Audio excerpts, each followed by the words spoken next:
السلام علیکم ویورز، میں ہوں ایسن قریشی ایڈوکیٹ۔ آج ہم ڈسکس کریں گے سغرا بی بی کیس کو، جس میں سپریم کورٹ آف پاکستان نے اس کہ یہ ہیلڈ کیا کہ ایک وقوعے کی بابت جو ہے وہ ایک ہی ایف آئی آر ہوگی، ایک اکرنس کے بابت ایک ہی ایف آئی آر رجسٹر ہو سکتی ہے۔ اس حوالے سے انہوں نے ڈسکس کیا اور اس کے ساتھ ساتھ بہت ساری اہم باتیں بھی اس کیس لاء کے اندر انہوں نے ڈسکس کی اپنی ججمنٹ کے اندر۔ اور یہ سغرا بی بی کیس جو تھا، یہ ایک مرڈر کیس تھا جس میں سغرا بی بی کے بیٹے کو قتل کیا جاتا ہے اور ایک ایف آئی آر لانچ ہوتی ہے، اور اس کے بعد وہ دوسری F I R second F I R کے لیے اپروچ کرتی ہیں آئی ایپس کو، اور اس کے بعد کورٹس کو، اور یہ میٹر سپریم کورٹ تک جاتا ہے۔ اور الٹیمیٹلی جو ہے سپریم کورٹ آف پاکستان، جو چیف جسٹس آف پاکستان تھے اس وقت آصف سعید کھوسہ صاحب، ان کی سربراہی میں ایک بینچ بنتا ہے اور وہ اس کوسچن آف لا کو ونس فار آل سیٹل کر دیتے ہیں کہ کیا ایک وقوعے کی ایک سے زیادہ ایف آئی آرز ہو سکتی ہیں کہ نہیں۔ اس کے ساتھ آج اس کے اوپر ہم ڈسکس کریں گے، اور اس کے ساتھ ساتھ ہم ڈسکس کریں گے کہ کیا ایف آئی آر ہونے کے بعد پولیس آفیسر جو ہیں کسی شخص کی گرفتاری کو التوا میں رکھ سکتے ہیں کہ نہیں، اگر رکھ سکتے ہیں تو کس قانون کے تحت رکھ سکتے ہیں۔ سب سے پہلے ہم سغرا بی بی کیس سے جو تھا، جو P L D 2018 supreme court page 595 ہے، سائٹیشن ہے، اس میں آصف سعید کھوسہ صاحب اس کے آتھر ہیں۔ انہوں نے بڑی اہم بات کی، جو سیکنڈ ایف آئی آر کے حوالے سے انہوں نے اس معاملے کو ونس فار آل سیٹل کر دیا، اور اپنی ان کی جو ججمنٹ تھی اس کی ججمنٹ کی روشنی میں 7 پوائنٹس بڑے اہم ہیں جو سامنے آئے، جس کو ہم شارٹلی ڈسکس کر لیتے ہیں بغیر ججمنٹ میں جائے ہوئے، اس کو ڈیٹیل سے ڈسکس کیے بغیر۔ جب ان کے سامنے یہ میٹر آیا، Sughra Bibi second F I R کے لیے اس نے اپروچ کیا، تو انہوں نے پھر اس لاء کو 154 کو جو ہے وہ ڈسکس کیا ججمنٹ کی روشنی میں۔ آج سے اس وقت سے پہلے جتنی ججمنٹس تھیں ان کو انہوں نے ڈیسائیڈ، ان کے اوپر انہوں نے اس کا انالیسس کیا، اور اس کی نتیجے میں جو انہوں نے کنکلوژن نکالا کہ ایک ایف آئی آر کی ایک وقوع کی ایک ایف آئی آر ہو سکتی ہے۔ سیکنڈ پھر انہوں نے 154 کو جب دیکھا، اس کے اوپر جب انہوں نے اپنا جو پوائنٹ آف ویو اور اس کی جو ورڈنگ تھی اس کے مطابق جب انہوں نے اس کی لسٹریشن کی، تو اس کے مطابق ایک وقوعے کی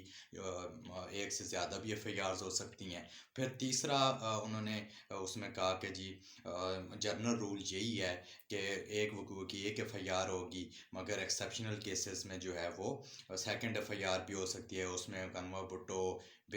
جو مختلف پرانے کیسز ہیں اس کا حوالہ دیا۔ ان 3 طریقوں سے اس کو دیکھنے کے بعد انہوں نے کرکس نکالا، اور اس کے اوپر انہوں نے اپنی ججمنٹ دی۔ وہ کرکس یہ تھا کہ انہوں نے سب سے پہلے انہوں نے کہا کہ 154 جو ہے وہ بیسیکلی انفارمیشن ایک انفارمیشن ہے جو پولیس آفیسر کو یا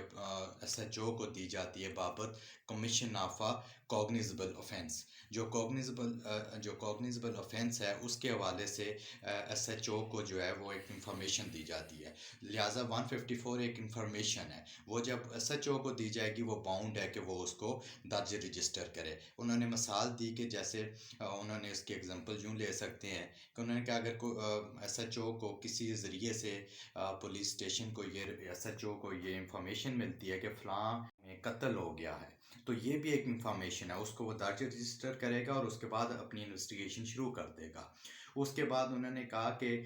اگر یہی جو ورژن ہے اس میں تھوڑی ڈیٹیل آ جاتی ہے وقوعے کی۔ نمبر 2 پوائنٹس انہوں نے کہا کہ اگر کوئی ان کو کال کرتا ہے اور کہتا ہے کہ جی فلاں گاؤں میں فلاں شخص کو فلاں شخص نے قتل کر دیا، تو وہ اس کو درج رجسٹر کرے گا ارسپیکٹیو آف دی فیکٹ کہ وہ جو بات کسی نے انفارمیشن دی ہے وہ درست ہے یا غلط ہے، اس چیز کی طرف وہ نہیں جائے۔ اس نے چونکہ اپنی جو ہے اس نے اس کو درج رجسٹر کرنا ہے اور اس کے بعد انویسٹیگیشن کرنی ہے اس نے۔ جو تیسرا پوائنٹ ہے اس کے اندر انہوں نے لکھا کہ جب فرسٹ انفارمیشن رپورٹ درج کی جاتی ہے تو پھر ایک کیس پیدا ہوتا ہے، ایک کیس اس کی ایگزسٹنس ہوتی ہے۔ جب فرسٹ انفارمیشن رپورٹ درج کی جاتی ہے، رجسٹر کیا جاتا ہے، تو ایک کیس نمبر وہ ایک کیس پیدا ہوتا ہے اور اس کو ایک نمبر دیا جاتا ہے، وہ number till the final decision of the case وہی نمبر چلتا رہے گا۔ انہوں نے کہا کہ ایک کیس کا ایک ہی نمبر ہوگا جو کہ وہ کیس کے ڈیسائیڈ ہونے تک وہی رہے گا۔ نمبر 4 پہ انہوں نے کہا ہے کہ اگر اس کے بعد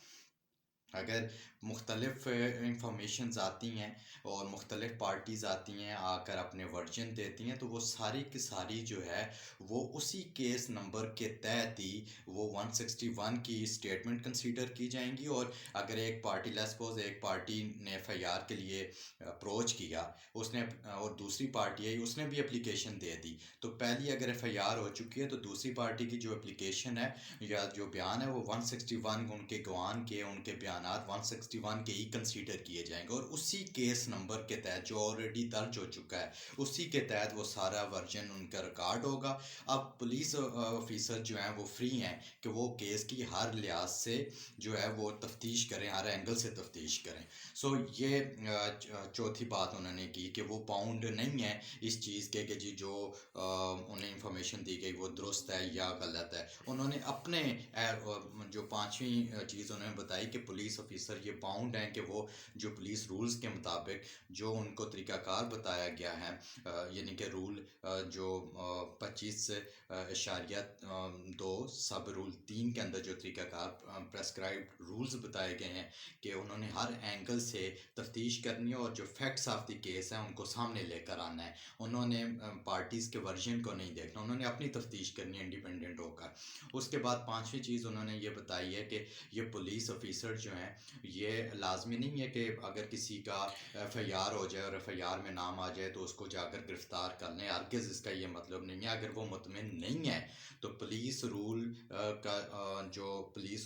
رول 26.2 ہے اس میں بھی گرفتاری کو التوا میں رکھنے کا ان کو اختیار دیا گیا ہے. تو اس ججمنٹ کے اندر بھی یہ اختیار دیا گیا ہے کہ انہوں نے کہا ہے دوبارہ اسی رول کو ریٹریٹ کیا ہے کہ جب تک وہ سمجھتے ہیں کہ یہ اس کی گرفتاری نہیں بنتی اس شخص کی تو بے شک ایف آئی آر ہو جائے. سو انہوں نے ایف آئی آر کو اور ریسٹ آف ڈیڈ پرسن کو اس سے ڈی لنک کر دیا ہے کہ ایف آئی آر ہونے کا یہ مطلب نہیں کہ اس کو آپ گرفتار کریں گے. اگر سفیشینٹ ایویڈنس نہیں ہے تو آپ گرفتاری التوا میں رکھ سکتے ہیں، پولیس والے رکھ سکتے ہیں. یہ بھی اس کے اندر انہوں نے ڈسکس کیا. اب جب گرفتاری التوا میں انہوں نے رکھ دی اس کے بعد انہوں نے یہ بھی کہا کہ جتنے بھی جو